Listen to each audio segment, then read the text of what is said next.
Good morning. Welcome to Pivot Point. I'm your host, Barry Sacharow, and this morning we're going to talk about my people. Last couple of weeks we talked about Republicans and independents. This week we're going to talk about Democrats. And I've talked about the problems with both of those groups, and so it's only fair that I talk about the group where I identify with. So welcome to Pivot Point, and let's get right into it. I am a Democrat. I've been a Democrat a long time. I've been a Democrat, I consider myself, from 1960.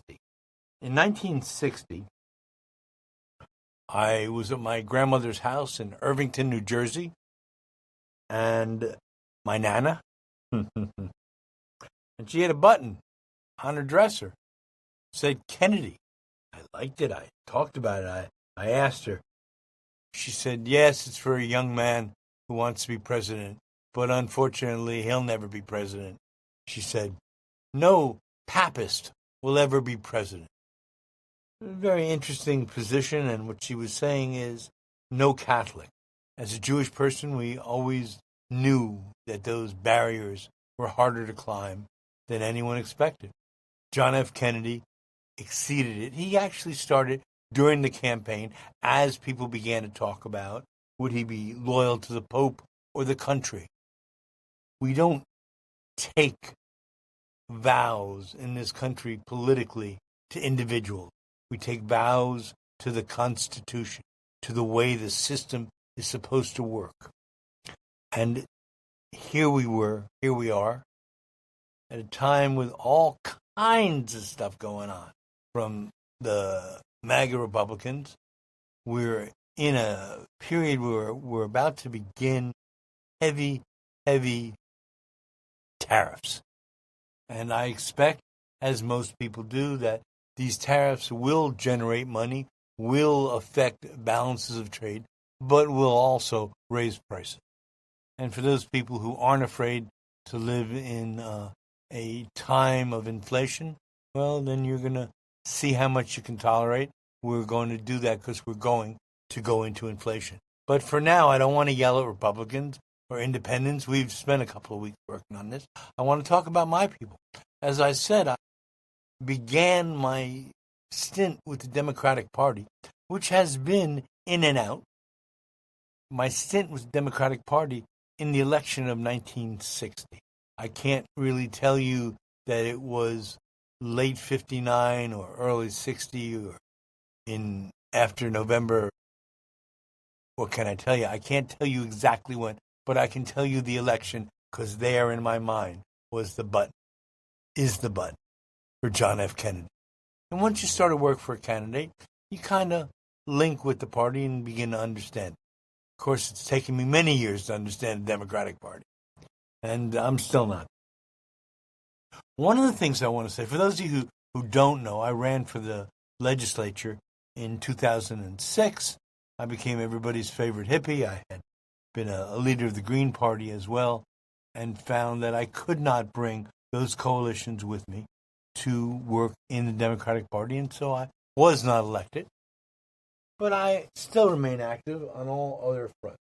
I'm still a member of the Democratic Executive Committee in Broward County. I'm about to switch over to either Polk, where I'll be living, or Osceola, depending on some circumstances, and join the clubs there.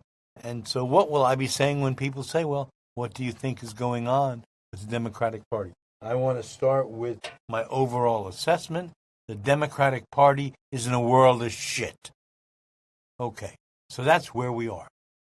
We're not even going to get heavy into how we got there, but lightly, we have been designated as trouble by the Republicans in this election process.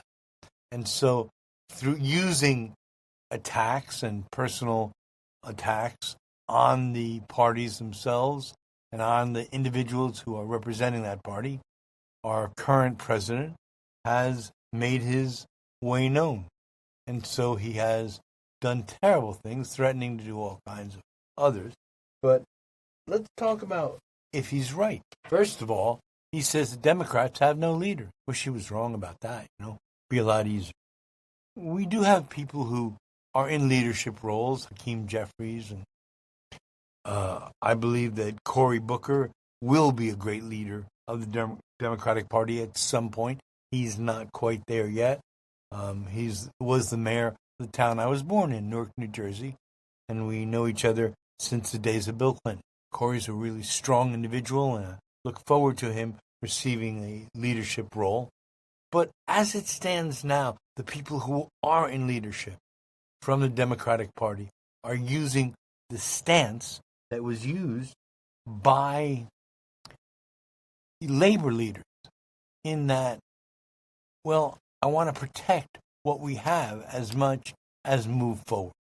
I believe that we need to move forward more than protect what we have. Others find it different. This is one of the problems we have with the Democratic Party. Not only do we not have strong leaders, not only are we not working to develop strong leaders, but we're not functioning as a group that is led by strong leaders. And there's an awful lot of differing opinions, differing groups, differing pieces. Now, that's fine because we live under the big tent. And in some ways it's not. We're going to talk about where it's not. These are the primary issues of the Democratic Party in 2025 and of the hope of the Democratic Party for the future. So as we look at these problems, leadership development, old guard protecting to the detriment of the party. What do you mean protecting to the detriment of the party? Well, people want to protect the positions that they're in. We're facing a time the Democrats have been doing a lot of that, and therefore that issue is coming up. People protecting what they've got. I think of unions in terms like the Triangle Shirtwaist Fire, the Chicago and Pullman strike, those historical values where the unions were born. But in truth, it's a lot of smaller unions. I have a friend who was a member of Union Local Number 1 of the Boilermaker and Pipe Fitters Union in Brooklyn, New York. Union Number 1, man. When I think of what those numbers look like these days. But I was also a member of a union. One of the most recent union victories that I watched this fight for give me what I believe is mine, destroy that union, and it lasted less than 2 years. The SAIU stepped in and then stepped back, and the union for adjunct faculty at Broward College simply disintegrated into a lot of accusations and finger-pointing. Those accusations and finger-pointing were because the people who got the leadership role were requiring that leadership role got them jobs. At one point, the person who was the head of the union was being looked at for elimination. And some of us stepped in and talked to the right people and got her a position. But then she behaved in a way that we considered poorly, and nobody would protect her anymore. And she and the people, the one or two other people she had selected, were not able to hold the union together, and the union collapsed. The largest union victory in the 21st century didn't make it 2 full years. Never got the second contract. They not even bothered. And adjunct faculty in the state colleges are among the lowest paid workers in the state of Florida. And this didn't happen because we didn't put the pieces in correctly. It happened because the leadership was more interested in protecting their own position and advancing their own position than they were positioning the union in a way that was sustainable. We objected. We were shut down. There was no open vote or open discussion. And that's what happened to that adjunct union. I do blame the SEIU. I also blame the AFL-CIO, who did not step in when this started to collapse and try and save the union because they were protecting their own position, same as we were talking about before. So this act of protection is not an act of protection. It's an act of allowing things to happen. And things do. So I want to talk about my party, Democratic Party. There was a comedian. He used to work with a rope and do lariat trick, rope twirling trick. His name was Will Rogers. He had a very famous expression.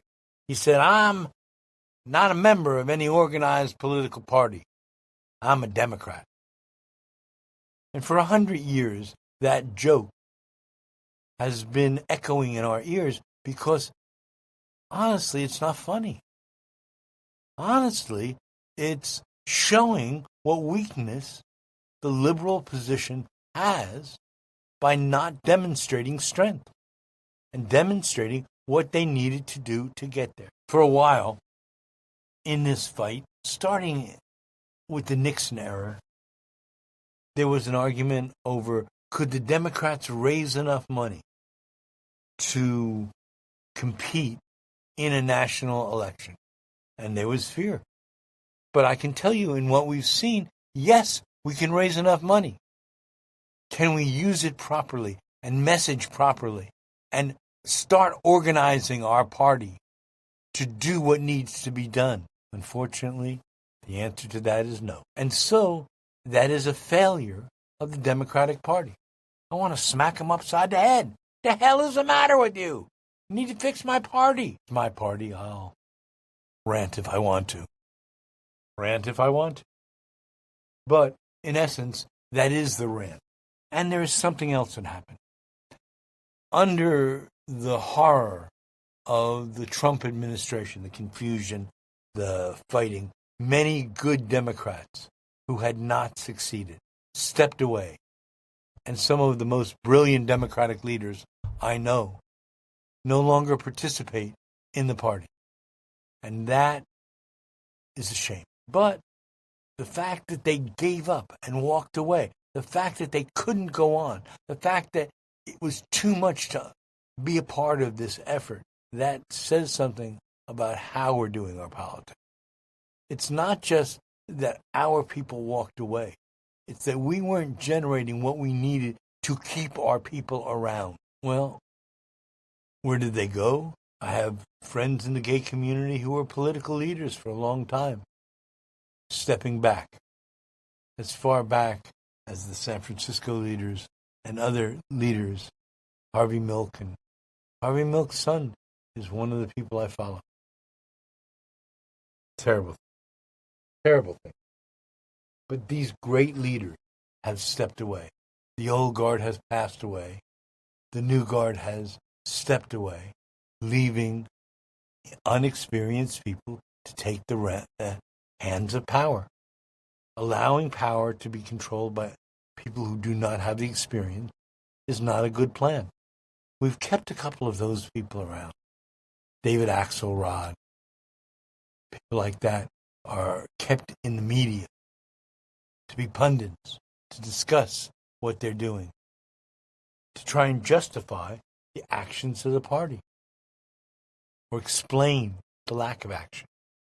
And unfortunately, even these old guard are disappointing. Nobody's jumping to what they have to say. Our most dynamic leader is from 3 presidencies ago. That's not acceptable. It's time to get back in there or to give up the ghost and let someone else do it. And that's the problem.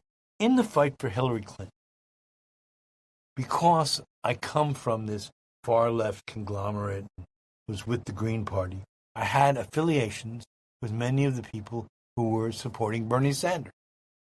I didn't support him, but other people did, and I understood. And so I was talking to the Democratic Party as a leader, as a candidate, about bringing these people back into the fold that was led locally for me by the head of the Democratic Party, the former head, Debbie Wasserman Schultz. And they made it clear they weren't interested in these people. I think back to, as a Green Party leader in the 2000 election between Bush and Gore. And After the election, there was a fight in the courts. And the fight in the courts was handled badly. And instead of asking for protection for everyone, the Democrats asked for, well, we just want these places checked. The Republicans asked for those places. And in the end, neither got their way. And the election was given to the Republican Party. As it turned out, past checked it out, the Republicans did win by less than 1,000. The Democrats didn't scream and holler, oh, they stole it. It's not fair. We should have won. They just kind of hung their head and sulked away. And Al Gore worked on the one piece that he's had that was his, and that is air and water pollution and protection of the environment. So I don't belong to no organized party. I'm a Democrat. Even when we're organized, Democrats remain splintered. And it is that splintering that makes a difference. Democrats started out with the rural poor as their main party. And the Whigs were the old guard. As the Whig Party collapsed upon itself and its political actions were lost, a new party was formed, and that party's first candidate was Abraham Lincoln. Those pieces are and were and how that went. I don't have to repeat Abraham Lincoln stories. I love to tell Davy Crockett stories, but Abraham Lincoln, we all know. Anyhow, so the party themselves were realigning. Democratic Party had two arms. They had a conservative wing based mostly in the South that were racist, part of the whole Jim Crow era. And they had a progressive wing that dealt more in the urban area, places like New York, that were core areas. The Republicans at this time had a business wing and a progressive wing. That progressive wing stayed all the way until the First World War. I find it interesting that Woodrow Wilson, turns out, was not the big Democratic hero that we were told, and that his involvement in politics was from a side that aligned with the Southern racists. And kind of embarrassing now. He was the president of Princeton University in New Jersey, a favorite son from where I came from, and yet his legacy is something that we need to be embarrassed about. And yet, the fight for and about that legacy hasn't fought in the right way. Barack Obama won, but he didn't win because the Democrats gave him the victory. He won because his people and the Democrats gave him the victory. The party never really linked him up and made this happen. In some ways it did, and he was president 2 terms, quite an accomplishment for a Democrat. As presidents go, he was one of the better presidents. But there was a time when I didn't vote Democrat. Under Jimmy Carter's administration and the use of verbiage in the Jimmy Carter administration that seemed to me to be anti-Semitic or at least uncaring about Israel and Egypt and all of that, in the Middle East. And so those ideas were not manifest. They were started, but not manifest. And that's another one of the failings of the Democratic Party. The Democratic Party has taken care of its African Americans to a limited degree. And that was because they never got the voting that they wanted. Under Barack Obama, voting was very strong. And the black vote became a more important factor in the country. That vote, however, didn't hold together as a unified vote. There were elements of it. The same way as we saw in modern times, Hispanic communities and the Latino communities separate from the Democratic Party, which had held them since their earliest years of voting. That would be the 1960s, in places like New York, where Puerto Ricans got the vote. They came out and voted for Democratic candidates, not Republican candidates. But what the Democrats didn't do for the Latinos was give them back some of what they wanted. What the Republicans did was to do that. And after the scourge of the fight, the rebellion, if you will, expatriated Cubans in the Bay of Pigs in 1961, many Republicans, many Latinos, led by Cubans, held a Republican line. And they were a sizable number. We saw the younger generation shrinking in that Republican stance up until the last election. And the story that I'm going to share with you came from Cubans who I knew to be Democrats, but changed. We heard a story. Parents of grown adult, many with children, Cubans, called them together and said, "Do you know who you are?" "Yes," they said, "we are Americans." And they said, "No, you are not. You are Cuban Americans. And as Cuban Americans, we need you for this election to vote as Cuban Americans." And so they voted for the Republican Party. More than that, went to business organizations that they had gotten leadership role because of their arrival dates and connections and all of that.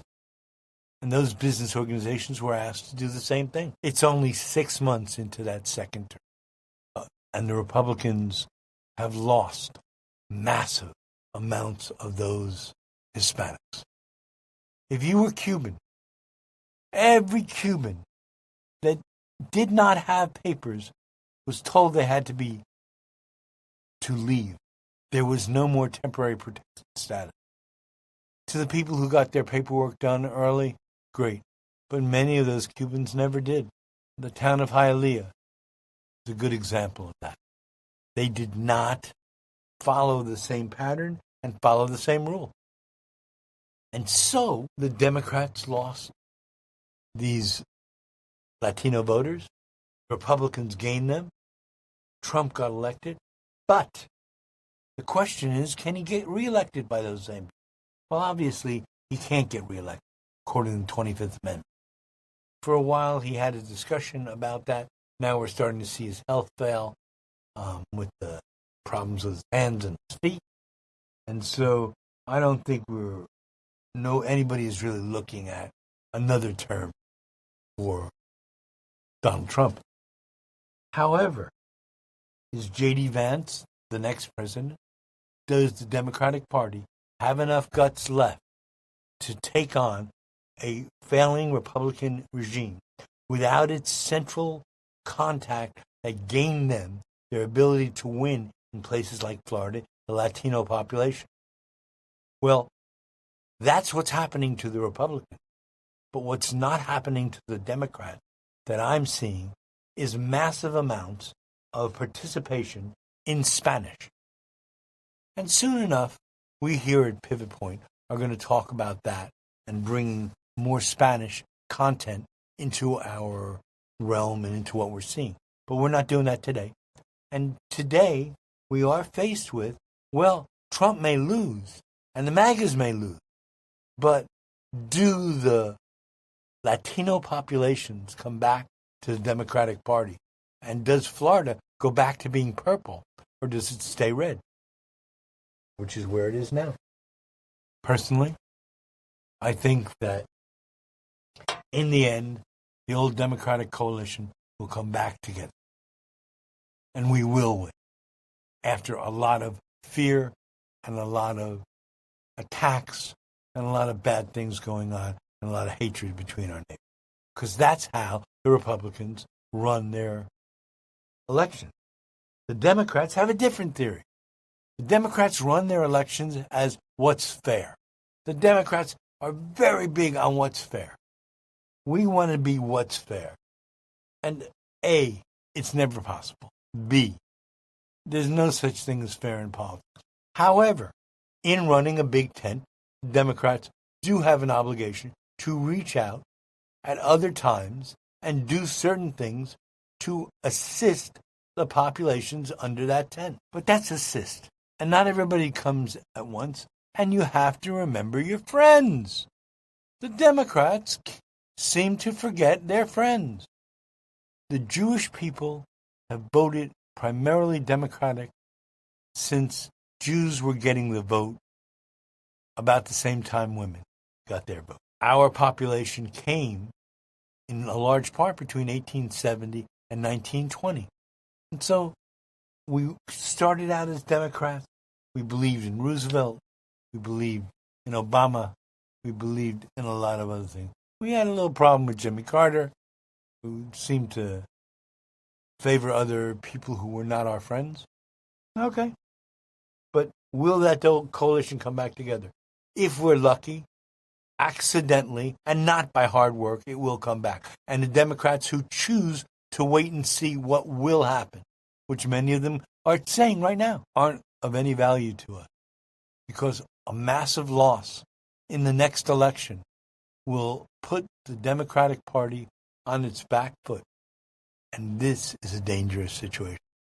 Because there's a lot of work that's going to need to be done.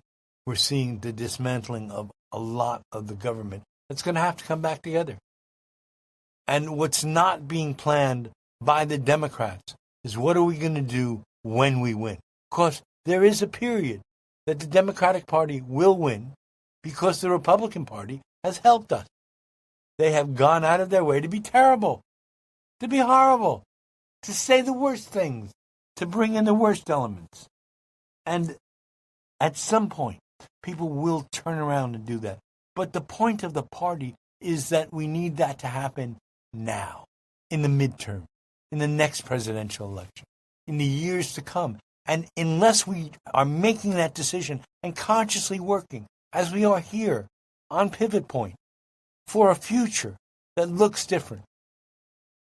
The biggest problem with the Democratic Party, in my opinion, personally, and from everything, is its movement to the extreme, as has the Republican Party. And those movements to the extreme are leading towards unsafe places. Our cities, our shopping malls, our everything that we do, the elections themselves, have become shooting galleries. And it's time to stop. So we are going to get back together, and we are going to win. The question is when. Because if we begin to plan now, we're going to win quicker, sooner, maybe as early as the 2028 election. Maybe as early, and we'll know this at the Olympics.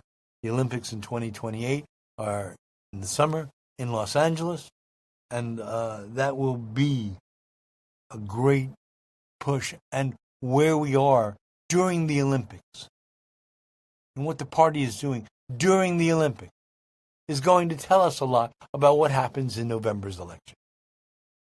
Or not. If we sit back and wait for it to happen, it'll happen. But when? If we understand that it will happen and begin to help it along, it will happen much sooner.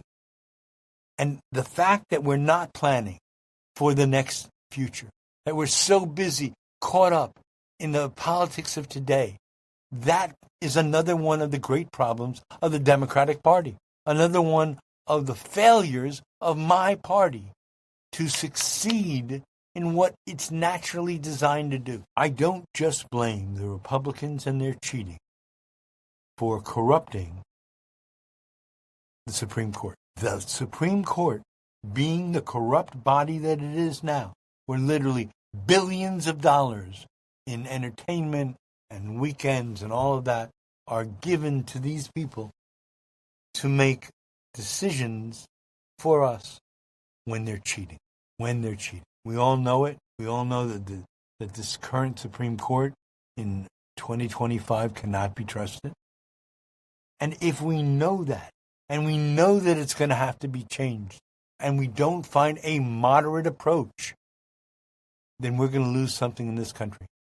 We're going to lose that balance. We're going to lose the different organizations working for and against each other, creating a moderate approach without a democratic attack on where the Supreme Court is, that corruption will continue for decades. For decades.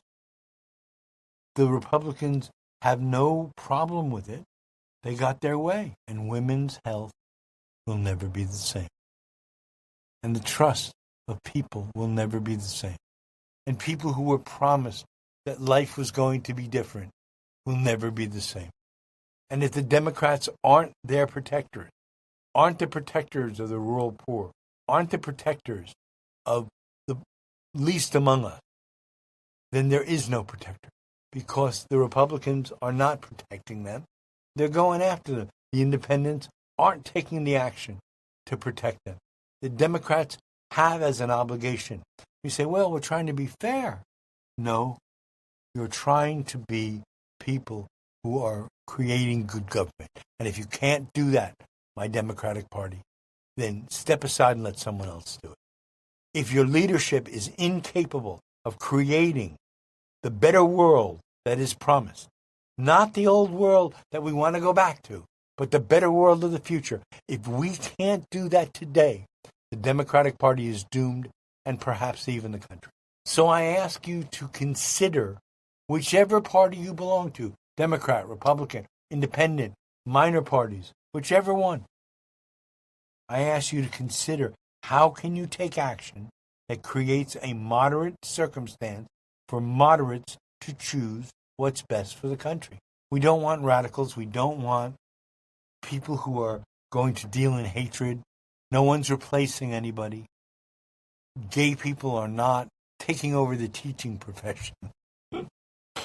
So we can turn more people gay. Honestly, it's not true. It's no more true than QAnon or other fantasy. Buried. So these democratic choices, these problems that we are facing, this world we have created for ourselves is going to come to an end. And the answer is, and then what? And the fact that the Republicans knew what things would happen when the world came to an end and they came into power, and the Democrats don't, is the major problem with the Democratic Party in the United States here in 2025. In 2026 is a midterm. If our party does not get together there, maybe it's time to see if there's somebody who's going to give us a new party. I don't believe that Elon Musk is going to be there. I don't believe that people who are coming from circumstances that aren't wealthy are going to support him. And therefore, this effort is just an effort to put the Republicans back in power.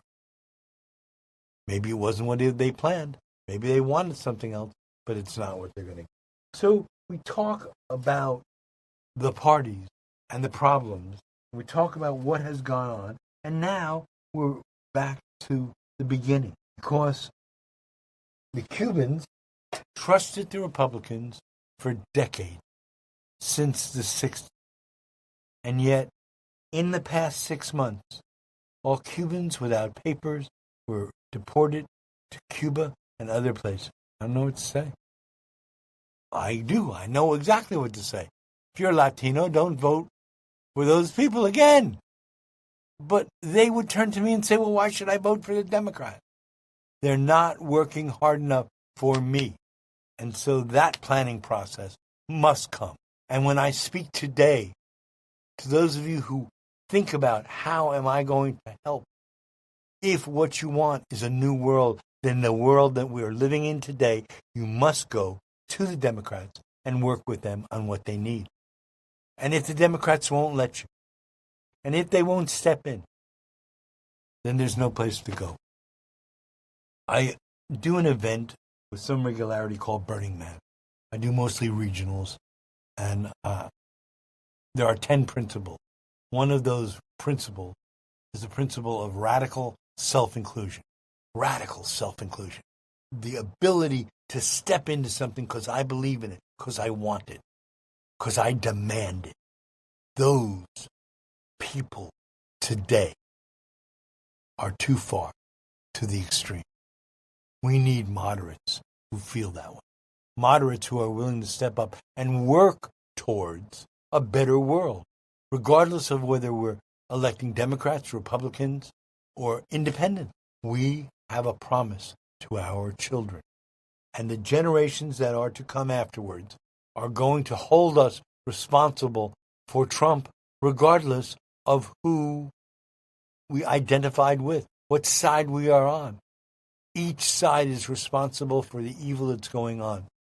Personally, I believe we're going to see an economic conflagration coming. I don't think it's going to be a depression. I don't think the world is going to collapse and 35% unemployment at times.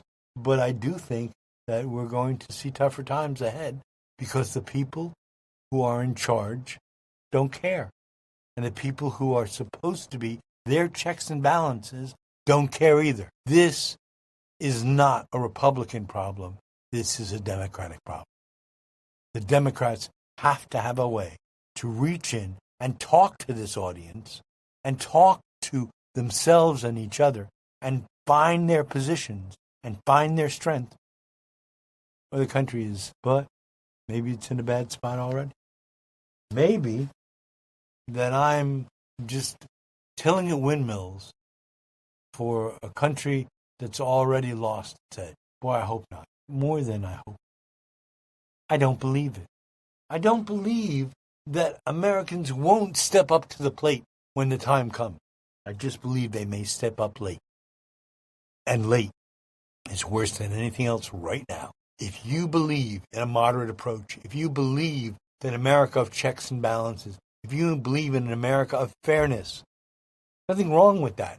Just it can't be the only thing. You believe in an America of fairness, and you've got to find a way to reach out in a moderate stance. And it doesn't matter whether you're sending memes across the internet or you're going to party conferences, actions, or you're just voting. That moderate approach has to be taken, or we're in big trouble. Big trouble. And so this is our dilemma that we're faced with today. Are you willing to participate in the change? Because the change is going to come. It always does. And so this change that we've been talking about, which starts with understanding what our alignments and the problems are. My advocation right now, as much as it's international and political, my local advocation is for cannabis. Is the circumstances of cannabis right now the best we'll ever get, or are we getting better to come?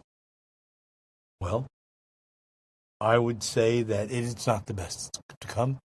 It's much better than it was. Remember when people who had a joint in their pocket as a teenager could be sentenced to jail for decades. I remember all of it. And today, it's a safer world. Is it a better world? I hope so. But the question is, what's coming from here? What are you willing to do? What are you willing to make happen? What are you willing to speak toward? And what are you willing to hide from and sit back and ignore it? There's a famous, I don't want to call it a poem or a meme, but it's somewhere in between that, about when they came for the different groups. I didn't say anything. They came for me. There was no one left to speak. There better be someone left to speak, and in truth, I'll be left to speak, no one else. But I'm asking you right now to find your voice and be willing to find your voice, whether you're a Democrat and have to go into the party and fight your way to accomplish what you need, or a Republican who's won and can have anything they want, and you think that it's still not fair. If you're not thinking about where do we go from here, if you're not looking at the future, then this country is doomed. I say to you that we have checks and balances. I say to you, we may not have to shut down and restructure the Supreme Court. We certainly have to change the way that this court is behaving. But maybe there's another solution. Jump in. Come on. The water's fine. A little warm, but 'tis the season. So, in fairness to extreme and fairness, there we go. I got my notes. Sorry, my notes. My notes said fairness to an extreme. Is that right? Yes. Yes. But not to the extreme that the Democrats have thought about fairness. But fairness is part of what I expect from you. And so today, after having reviewed the major parties, I call upon all three of us. Whatever way you belong, I call upon you to participate in the change that's coming. I guarantee it's coming. What are you going to do? There used to be a thing based on The Greatest Generation. It said, what did you do in the war, Daddy or Grandpa? I have an answer. And the answer comes from Faulkner and was repeated by Ambrose. And that goes this way. Were you a hero in the war, Grandpa? I was not, but I served with heroes. I need you to get out there and find the heroes and serve with them. And if you do that, we're going to make that better world that our grandchildren deserve. I love seeing my grandchildren and great-grandchildren, but I feel a little guilty. Am I really working hard enough to give them the world that they are promised? My generation, the baby boom generation, did not get what we were promised. My grandchildren and great-grandchildren are going to get it, and I'm going to work towards it, and I'm asking you to join me. This is Barry Sacharow. Thank you for joining us here at Pivot Point. Thank you for joining us as moderates, and thank you for caring about a future that's about to come.